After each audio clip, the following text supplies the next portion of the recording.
Students, class 12 की chemistry के online class में आपका स्वागत है। आज के लेक्चर में हम लोग एकक कोशिका में अवयवी कणों की संख्या किस प्रकार से ज्ञात की जाती है इसका अध्ययन करेंगे। तो एकक कोशिका को इकाई सेल भी कहा जाता है और इसे इंग्लिश में यूनिट सेल कहते हैं। तो सबसे पहले हम लोग यूनिट सेल क्या है ये पीछे पढ़ चुके हैं, एक बार फिर से थोड़ा रिवीजन कर लेते हैं कि एकक कोशिका या यूनिट सेल क्या होता है। किसी क्रिस्टलीय संरचना की वह छोटी से छोटी इकाई जिसे विभिन्न दिशाओं में समान रूप से बार बार दोहराने पर क्रिस्टलीय संरचना का निर्माण होता है, एकक कोशिका या यूनिट सेल या इकाई कोशिका या इकाई सेल कहलाता है। इकाई सेल के बारे में बताया गया है कि ये दो प्रकार की होती हैं, या एकक कोशिकाएं दो प्रकार की होती हैं। उसमें पहला जो है वो सरल या मूल एकक कोशिका, दूसरी है केंद्रित एकक कोशिका। सरल एकक कोशिका के बारे में बताया गया है कि यह केवल एक ही प्रकार की होती है, जबकि केंद्रित एकक कोशिका के बारे में बताया गया है यह 3 प्रकार की होती है। इसमें पहला है फलक केंद्रित एकक कोशिका, दूसरा है अंतः केंद्रित एकक कोशिका जिसको काय केंद्रित एकक कोशिका भी कहते हैं, और तीसरा जो है वो आधार केंद्रित एकक कोशिका। तो इन एकक कोशिकाओं के अंदर जो है कुल अवयवी कणों की संख्या या अवयवी कणों की कुल संख्या कैसे कैलकुलेट की जाती है इसका अध्ययन हम लोग इसकी या कैलकुलेशन के लिए कुछ रूल्स बताए गए हैं, उसको यहाँ समझते हैं। तो बताया गया है कि किसी एकक कोशिका में अवयवी कणों की संख्या निम्न बिंदुओं के आधार पर ज्ञात की जा सकती है।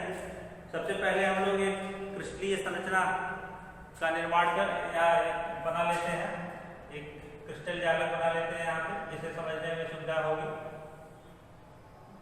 तो ये क्रिस्टल जालक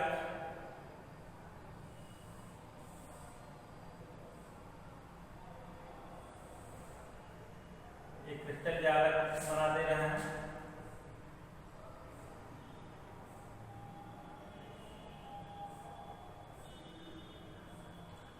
यह है क्रिस्टल जालक।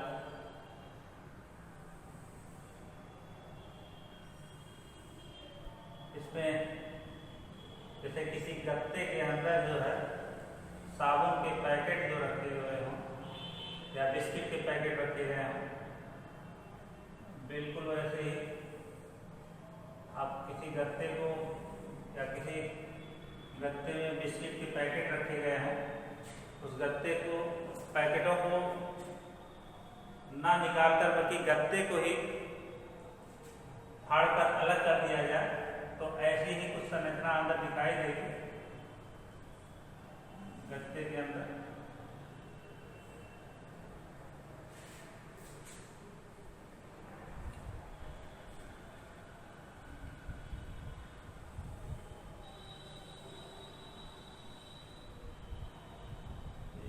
इसको यहाँ से मिला देते हैं, इसको यहाँ से हमसे थोड़ा सा टेढ़ा मेढ़ा बन गया होगा, आप उसको सही कर लीजिएगा, पटरी से बना लीजिएगा।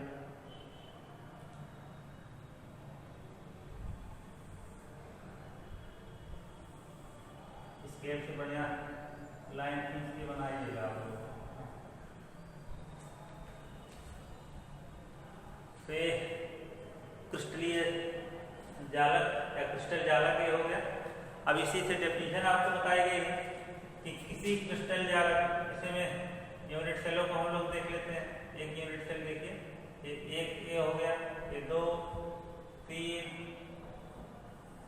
तीसरा यूनिट सेल, ये चौथा, इसके पीछे 5 6 7 8, तो कुल 8 एकक कोशिकाओं को या यूनिट सेल को एक सटा के रखा गया है। तो इसी से हम लोग समझेंगे ये क्या है, ये क्रिस्टल जालक या क्रिस्टल लैटिस अब यहीं से यूनिट सेल की परिभाषा दी गई है एकक कोशिका की। क्या परिभाषा दी गई है कि किसी क्रिस्टल जालक की वह छोटी से छोटी इकाई, इसी में से कोई एक निकाल लीजिए, इसी में से मान लीजिए हम यहाँ निकाल के अलग लिख दे रहे हैं, बना दे रहे हैं, ये देखिए बना दिया, इसी में से अलग करके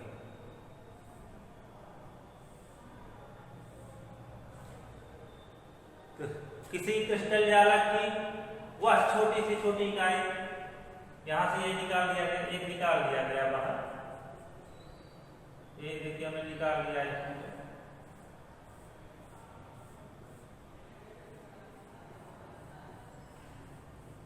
ये हमने निकाल बाहर। तो किसी क्रिस्टल जालक की वह छोटी से छोटी इकाई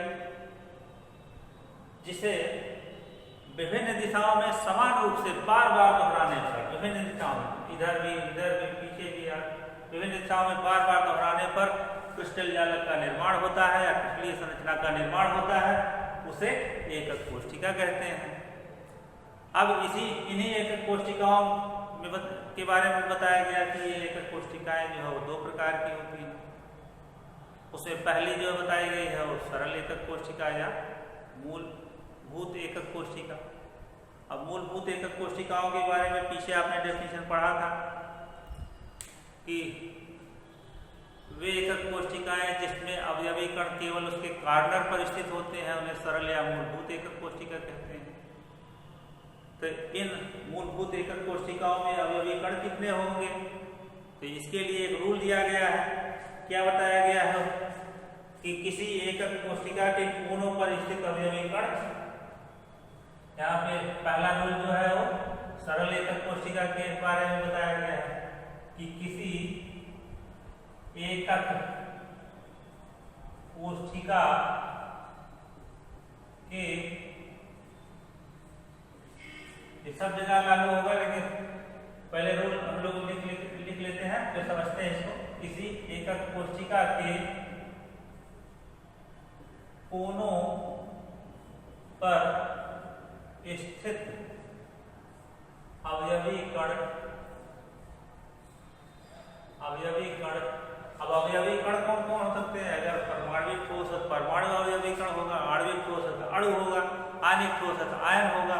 तो यहाँ पर अवयवी कण के रूप में हम लोग क्या यूज करेंगे? अणु, परमाणु या आयन। अणु, परमाणु या आयन, तो ये अवयवी कण हो गया। तो किसी एकक कोशिका के कोनों पर स्थित अवयवी कण 8 एकक कोशिकाओं के द्वारा, 8 एकक कोशिकाओं के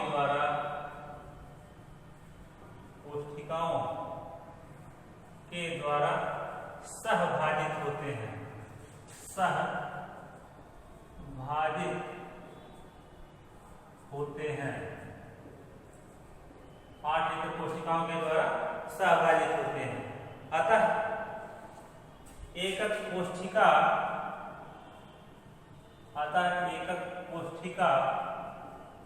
के लिए कोने पर स्थित, अतः एकक कोशिका के लिए कोने पर स्थित अवयवी कण का अंश, कोने पर स्थित प्रत्येक अवयवी कण का अंश, प्रत्येक अवयवी या प्रत्येक कण, सीधे रीति प्रत्येक कण का अंश कितना होगा? 1/8 होता है। 1/8 होता है। एक बार फिर से इसको समझते हैं कि किसी एकक कोशिका के कोनों पर स्थित अवयवी कण, अब अवयवी कण कौन कौन हो सकते हैं? अगर आणविक ठोस है अणु, परमाणविक ठोस है परमाणु, आयनिक ठोस है आयन। 8 एकक कोशिकाओं के द्वारा सहभाजित होते हैं। अतः एकक कोशिका के लिए कोने पर स्थित प्रत्येक कण का अंश या प्रत्येक कण का जो योगदान होता है वो 1/8 भाग का होता है या 1/8 अंश का होता है।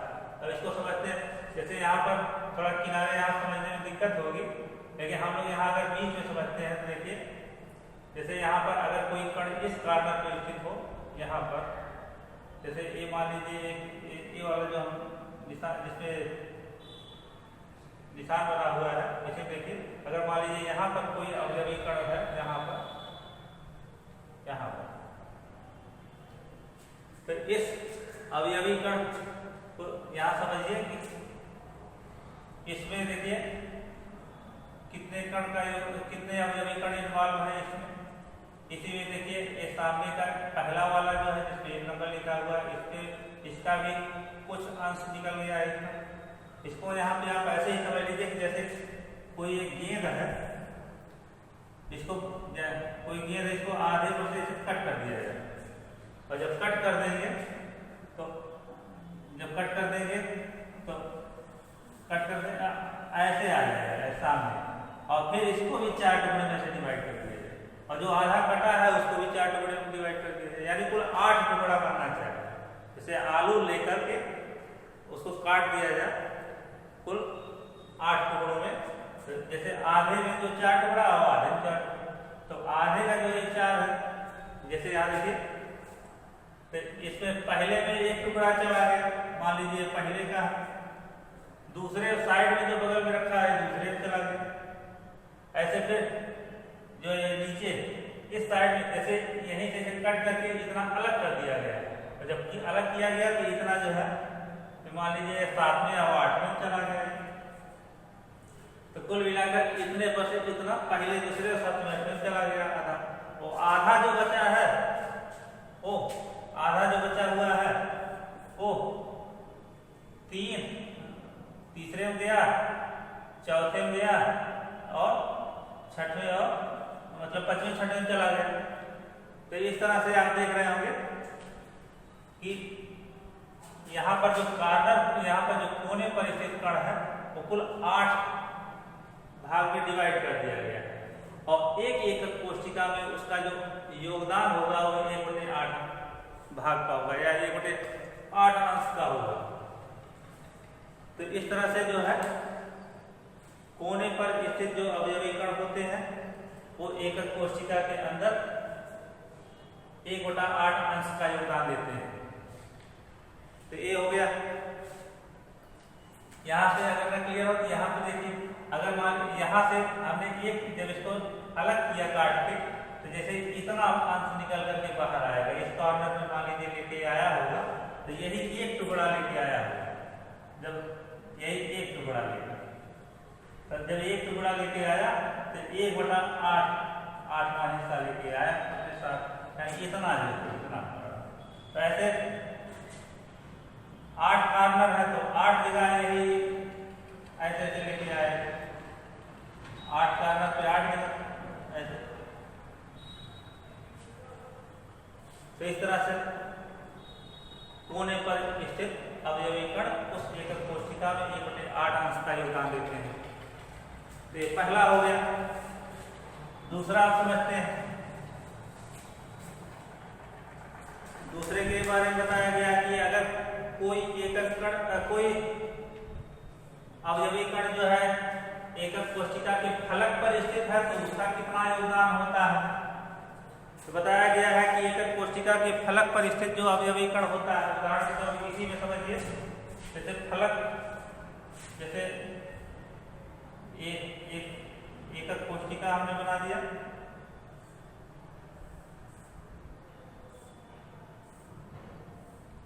एकक कोशिका हो गया। एकक कोशिका के जो है ये फलक है, ये पहला फलक, दूसरा फलक, तीसरा फलक, चौथा फलक, पीछे का एक और सामने का एक, 5वां 6वां फलक। कुल एक तरह से घनीय संरचना बनती है, घन की तरह संरचना बनती है, जैसे लूडो में होता है, लूडो का पास अगर देखेंगे तो घन की तरह संरचना बनेगी। कुल 6 फलक होते हैं, और इसी बताया गया है कि इसी में सटाकर एक और एकक कोशिका रखी जाए, इसी पे सटा के उसके बारे में पूछा। किसी फलक यानी यहाँ पर जो कण होगा इसका कितना योगदान होगा। तो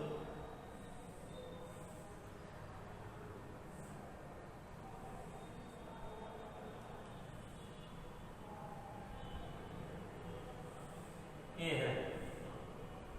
अब इसके बारे में पूछा जा रहा है कि ये जो फलक पर स्थित है, अब अपने आप समझ लीजिए कि फलक पर स्थित अवयवी कण जो होते हैं वो दो एकक कोशिकाओं में सहभागित होते हैं।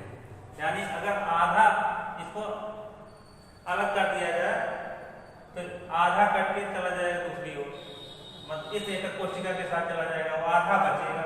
तो इसके लिए फिर रूल क्या बनेगा कि एकक कोशिका के फलक पर स्थित कण एकक कोशिका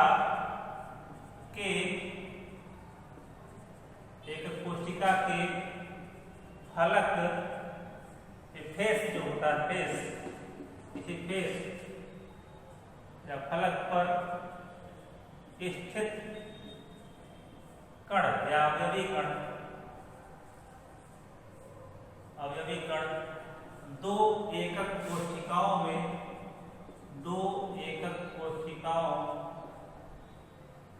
द्वारा सहभागित होता है। दो एकक कोशिकाओं द्वारा सहभागित होता है, यानी दोनों में इसका योगदान होता है, दोनों के निर्माण में योगदान होता है, सहभागित होता है। अतः सहभागित होता है।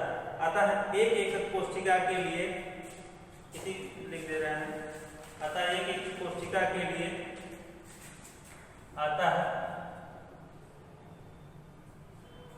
एक एकक कोशिका या एक यूनिट सेल के लिए अवयवी कण का अंश कितना होता है? 1/2 होता है, 1/2। यानी एक के निर्माण में फलक पर स्थित अवयवी कण का योगदान कितना होगा? 1/2 अंश का होगा। ऐसे ही तो ये फलक वाला हो गया। अब हम लोग आगे बढ़ते हैं। केंद्र पर स्थित, अगर एकक कोशिका के केंद्र पर स्थित कोई अवयवी कण स्थित है तब उसका कितना योगदान होगा। तो बताया गया है कि जैसे यहाँ पर पहले यूनिट सेल बना दे रहे हैं, या इसी में थोड़ा समझिए, तो मिटा दे रहे हैं। एक यूनिट सेल है, फिर से बना देते हैं। एक एकक कोशिका है,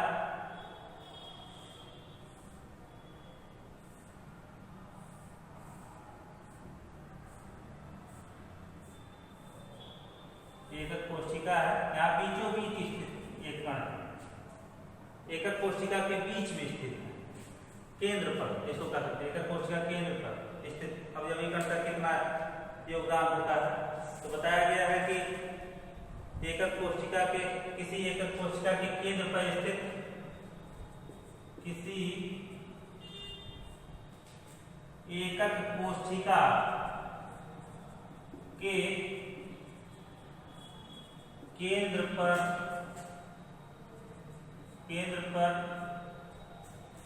स्थित अवयवी कण किसी अन्य एकक कोशिका के द्वारा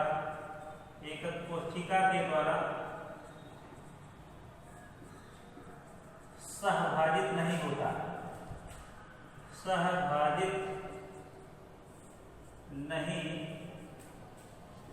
है। अतः एकक कोशिका में इसका अंश, इसका योगदान कितने का होगा? 1 का होता है, या पूरे का कह सकते हैं। 1 यानी पूरा, 1 होता है। तो अगर किसी यूनिट सेल के सेंटर पर कोई अवयवी कण स्थित है तो बताया गया है कि उसका किसी अन्य एकक कोशिका के साथ कोई योग मतलब कोई सहभाजित नहीं होता है और किसी अन्य एकक कोशिका के साथ सहभाजित नहीं होता है, अतः एकक कोशिका के अंदर उसका पूरा का पूरा योगदान होता है। तो यही बताया गया है, किसी एकक कोशिका के केंद्र पर स्थित अवयवी कण किसी अन्य एकक कोशिका के द्वारा सहभाजित नहीं होता है, अतः एकक कोशिका में इसका अंश ये होता है। ऐसे ही बताया गया है कि अगर एकक कोशिका के किनारे या भुजा पर स्थित एकक कोशिका, यानी यहाँ पर बता दिया गया, ये मतलब किनारे एकदम किनारे एकक कोशिका के किनारे पर स्थित अवयवी कण जो है, तो इसके लिए एक रूल और बताया गया है कि एकक कोशिका के किनारे, या इसको हम यहाँ लिख दे रहे हैं, चौथा रूल जो बताया गया है कि एकक कोशिका के किनारे या भुजा पर स्थित एकक कोशिका के किनारे या भुजा पर स्थित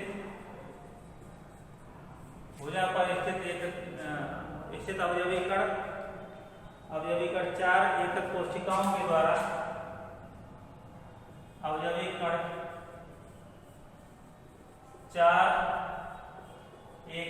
कोशिकाओं के द्वारा चार एकक कोशिकाओं के द्वारा सहभाजित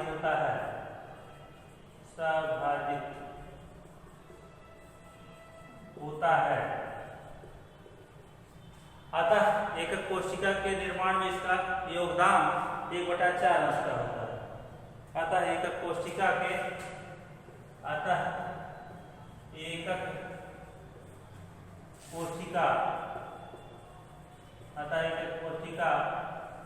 के लिए इसका योगदान चाहे इसका अंश 1/4 होता है। तो ये बताया गया है। यहाँ पर 4 रूल हैं, या कह सकते हैं 4 बिंदु बताए गए हैं। ये बिंदु अगर हमको याद है तो इन बिंदुओं की सहायता से हम किसी भी यूनिट सेल के भीतर कुल कितने अवयवी कण जो है उसके निर्माण में योगदान दे रहे हैं उनकी संख्या ज्ञात करके बता सकते हैं। एक बार फिर से जल्दी देख लेते हैं कि यह यहाँ बताया गया है कि अगर यूनिट सेल के कॉर्नर पर कण स्थित है तो यूनिट सेल के निर्माण में उसका जो योगदान होता है वो 1/8 अंश का होता है। अगर यूनिट सेल के फलक पर स्थित अवयवी कण है तो बताया गया है कि यूनिट सेल के निर्माण में उसका जो योगदान होता है या उसका जो अंश होता है वो 1/2 अंश का होता है, बताया गया 1/2। अगर सेंटर पर स्थित है यानी केंद्र पर स्थित है तो पूरे का योगदान देगा, यानी पूरा का पूरा एक कण उसमें इन्वॉल्व रहेगा। एकक कोशिका के किनारे या भुजा पर स्थित अगर कोई कण है तो बताया गया कि यह 4 एकक कोशिकाओं के द्वारा सहभाजित होता है। अतः एकक कोशिका के लिए इसका योगदान या इसका अंश जो है वो 1/4 अंश का होता है, 1/4 भाग का होता है। तो आज के लेक्चर में बस इतना ही, शेष नेक्स्ट वीडियो में। धन्यवाद।